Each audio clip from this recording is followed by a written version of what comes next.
Hello दोस्तों, तो आज का क्वेश्चन कुछ ज़्यादा इंटरेस्टिंग रहने वाला है। देखिए हमें क्या कहता है, हमारे पास दो इक्वेशंस दिए है, एक इक्वेशन ये है, एक इक्वेशन ये है। तो पहले बोलता है इनको सॉल्व करो और फिर बोलता है हमारे पास एक तीसरी इक्वेशन दी है, बोलता है यहां से हमें m की वैल्यू फाइंड करनी है। ठीक है जी।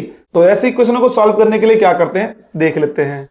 सबसे पहले हम क्या करेंगे, जो हमें इक्वेशन दी है उन्हें लिख लेते हैं। हमारे पास क्या इक्वेशन दी है, 2x प्लस 3y और इज इक्वल टू 11 हमें एक इक्वेशन दी है। और दूसरी इक्वेशन हमसे बोली है 2x माइनस का 4y और इज इक्वल टू हमें कितना दिया है, माइनस का 24 दिया है। ठीक है जी, हमारे पास ये दो इक्वेशन दी है, इक्वेशन 1 और इक्वेशन 2। अब देखिए हमें क्या करना है, अगर इन्हें सॉल्व करना है तो हमें पता होना चाहिए। सबसे पहले हम क्या देखते हैं इसमें, अगर हमारे एलिमिनेटिंग मेथड का हम यूज कर रहे हैं तो एलिमिनेटिंग मेथड में क्या होता है कि या तो x के कोफिशिएंट बराबर हो, है ना, या तो x के कोफिशिएंट बराबर हो या फिर y के कोफिशिएंट बराबर हो। तो हमें यहां दिख रहा है कि x के कोफिशिएंट हमारे क्या है, ये बराबर दिख रहा है हमें x के कोफिशिएंट, है ना, x के कोफिशिएंट क्या है, बराबर है। तो इसको क्या कर सकते हैं हम, सब्सट्रैक्ट कर सकते हैं।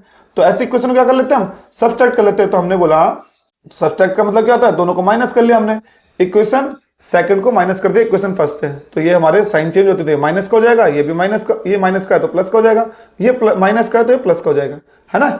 अगर हम सब्सट्रैक्ट करते हैं, सब्सट्रैक्ट में क्या होता है हमारा, सब्सट्रैक्ट में क्या होता है हमारा, जो प्लस वाले होते हैं वो चेंज होके माइनस के हो जाते हैं और जो माइनस वाले होते हैं वो चेंज होके प्लस के हो जाते हैं, है ना। तो हमने यहाँ पे देखा ये 2x तो हमारा प्लस का था तो इसको हमने माइनस कर दिया। यहाँ पे हमारा 4y जो था माइनस का था तो हमने प्लस का कर दिया, है ना। और जो हमारा 24 था वो माइनस का था तो हमने प्लस का कर दिया। ठीक है जी। तो अभी देखिए जब इसको सॉल्व करेंगे तो ये तो 2x है और 2x है, बराबर है लेकिन अपोजिट साइन के, है ना। 2x प्लस का है, 2x माइनस के, तो कैंसिल हो गए।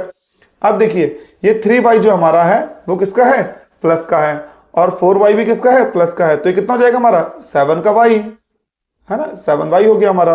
अब इधर देखिए ये 11 प्लस का है और 24 भी प्लस का हो गया, तो कितना हो गया हमारा 35, है ना। तो हमारी कंडीशन यहां से कुछ ऐसी आ गई, 7y इज इक्वल टू 35 आ गया। तो हम इसको थोड़ा और सॉल्व करेंगे तो हमारी y की वैल्यू कितनी आ जाएगी यहां से, 35/7।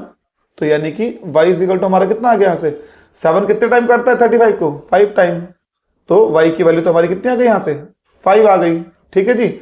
अब देखिए इसी को हम, जो हमारी y की वैल्यू 5 आई, इसे हमने कहाँ रख लिया, इक्वेशन फर्स्ट में पुट कर लिया। कहाँ रख लिया, इक्वेशन फर्स्ट में हमने रख लिया। तो जैसे हमने इक्वेशन फर्स्ट में रखा तो वहां से हमारा क्या आ गया, देखिए 2x तो हमारा ऐसे ही रहेगा और प्लस 3 ऐसे रहेगा, y की जगह कितना आ जाएगा हमारा 5 आ जाएगा और इज इक्वल टू 11, है ना। तो 2x तो हमारा ऐसे ही रहने वाला है, प्लस ये हो जाएगा हमारा 15 इज इक्वल टू 11। तो यहां से हमारा 2x की वैल्यू कितनी आ जाएगी, 11 माइनस 15। तो 11 माइनस 15 कितना हो गया हमारा, 4, माइनस का 4, क्योंकि 15 क्या बड़ा है ना, माइनस वाला बड़ा है। तो 2x इज इक्वल टू हमारा कितना आ गया, 4 आ गया। इसे हम थोड़ा और सॉल्व कर लेंगे अगर, तो हमारी x इज इक्वल टू आ जाएगी माइनस का 4/2, है ना, माइनस 4/2 आ गया। तो x की वैल्यू कितनी आ गई यहां से हमारी, माइनस का 2। x की वैल्यू कितनी आ गई हमारी यहां से, माइनस का 2। y की वैल्यू कितनी आई हमारी, माइनस का 5y आई और x की वैल्यू आ गई माइनस का 2। ठीक है जी। अब हमें क्या करना है, हमें ये वाली इक्वेशन सॉल्व करके हमें किसकी वैल्यू निकालनी है, m की वैल्यू निकालनी है। तो जब इस इक्वेशन को हम सॉल्व करेंगे तो देखिए कैसे सॉल्व करेंगे इसे हम। हमारे पास इक्वेशन क्या दी है, y is equal to m x plus 3, यानी कि हमें करना क्या है यहाँ पे, y की जगह जो हमारी पास वैल्यू आई थी कितनी, -5, सॉरी y की वैल्यू कितनी थी हमारी 5, तो उसको रख लेंगे, यहाँ 5 आ गया हमारा, है ना, इज इक्वल टू m तो हमारा ऐसे ही रहेगा। और x जो है उसकी जगह कितना रख देंगे, माइनस का 2 इज इक्वल टू कितना, सॉरी प्लस का कितना आ जाएगा हमारा 3। ये कुछ कंडीशन आ गई ना हमारी। अब इसको हम थोड़ा और सॉल्व करेंगे। तो इसको जैसे हमने थोड़ा और सॉल्व किया तो हमारा क्या हो जाएगा, ये इसको जब सॉल्व करेंगे तो ये 5 तो हमारा ऐसे ही रहेगा, है ना। ये हमारा 3 इधर प्लस का इधर आके माइनस का हो जाएगा तो माइनस का 2 हो जाएगा और ये आ जाएगा हमारा माइनस का 2m, है ना। तो इसको हमने सॉल्व किया तो कितना आ गया हमारा, सॉरी 3 है ना, ये 3, इसको सॉल्व किया तो कितना आ गया 2 इज इक्वल टू माइनस का 2m, है ना। अब 2 को इधर डिवाइड में लेगा तो 2/2 हो जाएगा इज इक्वल टू माइनस का m। तो ये तो कट गया हमारा, तो 1 इज इक्वल टू माइनस का m आ गया। यानी कि हम इसको ऐसे लिख सकते हैं ना फिर, m is equal to minus का 1। तो हमारी m की वैल्यू कितनी आ गई, माइनस का 1 आ गई। ठीक है जी।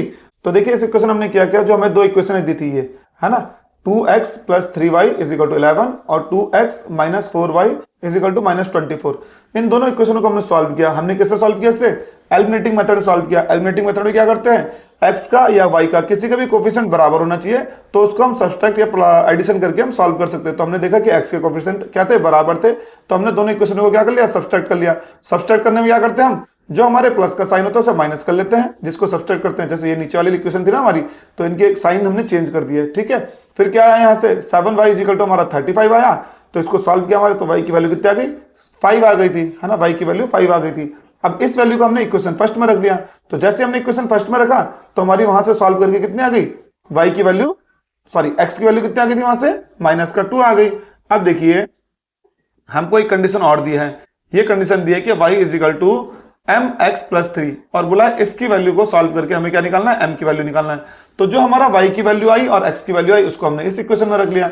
जैसे हमने y की और x की वैल्यू इस इक्वेशन में रखी तो इसे सॉल्व करके हमको m की वैल्यू कितनी मिल गई, -1 मिल गई। तो ये हमारा आंसर हो गया, ठीक है जी। y की वैल्यू 5, x की वैल्यू -2 और m की वैल्यू -1, तो ये हमारे आंसर आ गया, ठीक है जी। तो उम्मीद है आपको ये क्वेश्चन समझ में आया होगा और इसके पीछे का कॉन्सेप्ट भी आपका क्लियर हो गया होगा। अगर आपको ये क्वेश्चन समझ में आया है तो प्लीज हमारी वीडियो को लाइक करें, हमारे चैनल को सब्सक्राइब करें और हाँ, इस वीडियो को अपने दोस्तों के साथ शेयर करना ना भूलिए। तो चलिए मिलते हैं अगली वीडियो में, तब तक के लिए हैप्पी लर्निंग।